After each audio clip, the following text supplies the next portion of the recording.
Here's the this is A7 bottle list.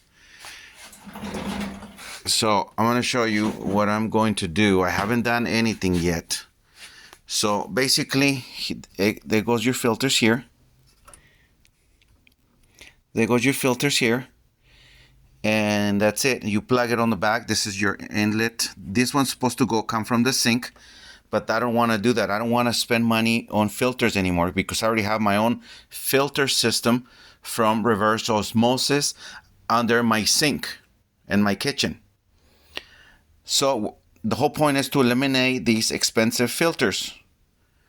So I'm going to eliminate the filters, and I'm going to show you the process. Because there's 2 videos only that show these on YouTube. I already researched them, and one of them is wrong because the guy has it directly on the top and it overflows, and all the comments are about overflowing.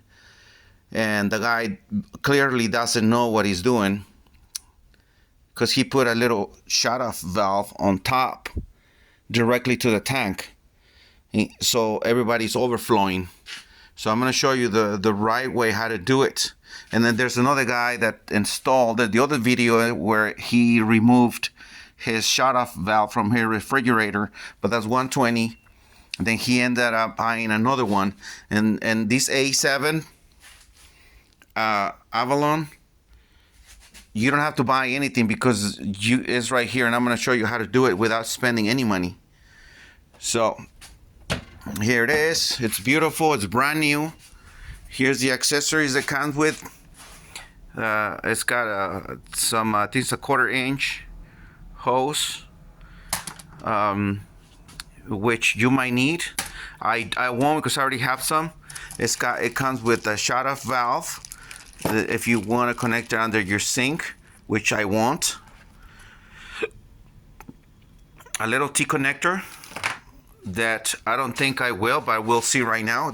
It comes with the filters that I'm not going to use. I'm going to eliminate them because I don't want them. It comes with these instructions, which they're very simple. So this is where I'm going to start. I'm going to go on the back and I'm going to show you the plans. Okay, before I show you what I'm going to do on the back over here, I'd like to show you a diagram. This is what the whole idea is supposed to be.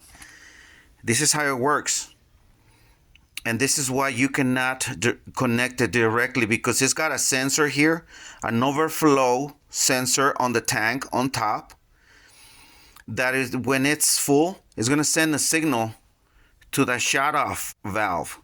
And it's going to close it. So it stops sending water and overflow the tank. So it's very important not to bypass this, because this is the whole system why it doesn't flow, doesn't leak, doesn't overflow. So this is the system that they have. And pretty much this is the system that all of them have, and you should follow these. You should never bypass this is the shut-off valve. And I'm going to show you, this is the shut-off valve right there. See that little one? That red one with the 2 wires with the red and white, that's coming from the sensor on top that is going to stop the water from filling the tank. Okay, so this is what we're gonna do. So me, in this situation, what I'm doing here, I already have filters here under my sink. So they're gonna send clean water already. So I'm gonna eliminate the filters, and I'm going to plug my hose on one side of the shut-off valve, and the other one is going to go to the tank. And that's it. Very simple. Not to overthink it, not to do nothing. So that's what I'm going to do. I'm going to start by I'm going to remove these little screws right here, so I can have access to it. It's either that or I'm going to remove this ones. One of the videos here removes this, but it's very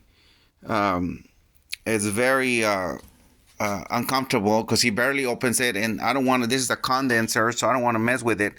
So I'm just going to remove these bowls and then remove the whole thing.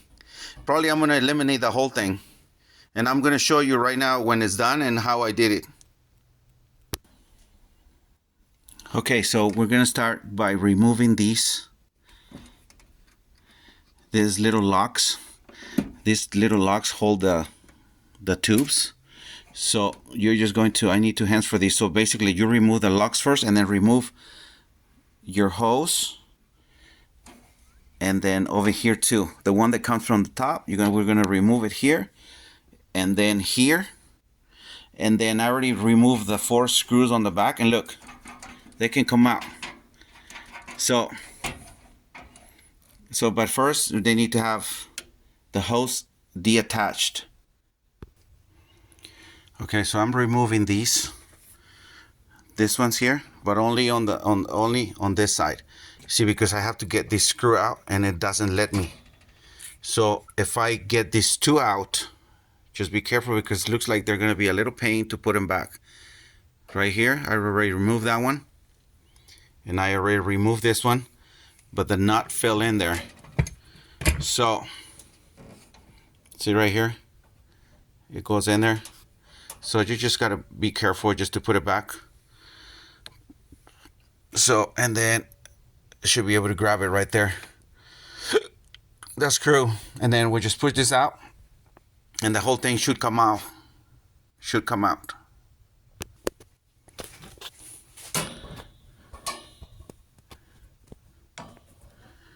See right there, if you push not too much, we move this.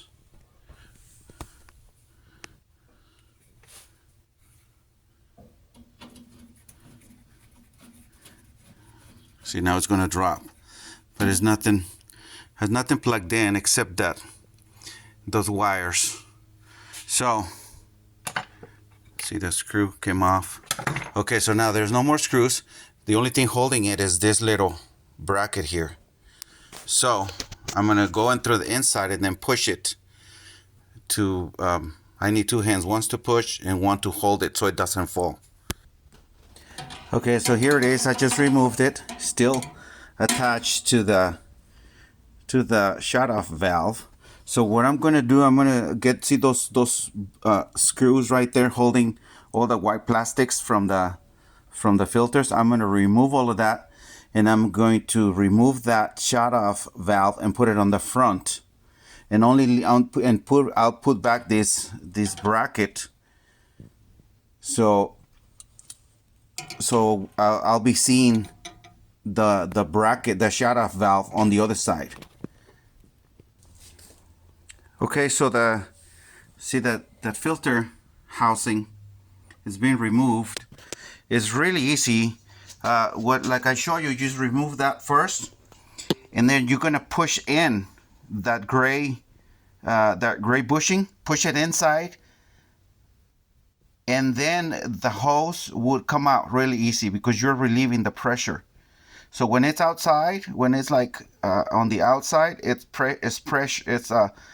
pushing the hose, so it's holding the little hose in. But if you push that thing, it relieves the pressure, and the hose comes out really easy. Okay, so I remove all of that. So now I'm gonna change the shut-off valve to the other side, so I can see it and work better, and I don't have to come through the back anymore.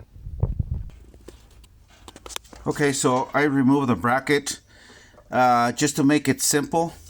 I think I can just put it like right there. See, this one has to be in one of these. I think it's on that one, the one on the left. So if it can just go right here, and that hose could be, because that's where it's supposed to be. This one should be here too. So I'm gonna try to figure out just to put it like right in between, and if I could put it to the wall, it'd be better, and it's like much lighter, and I don't have to be dealing with this hose or all of this heavy stuff that I'm not going to be needing. Okay, so I've removed the hose that it was right there. I cut a bigger one from the same installation kit that comes with. So this is how it works. Look, you just put it in. You just push it all the way in. Make sure it locks. And then you put the little lock clip.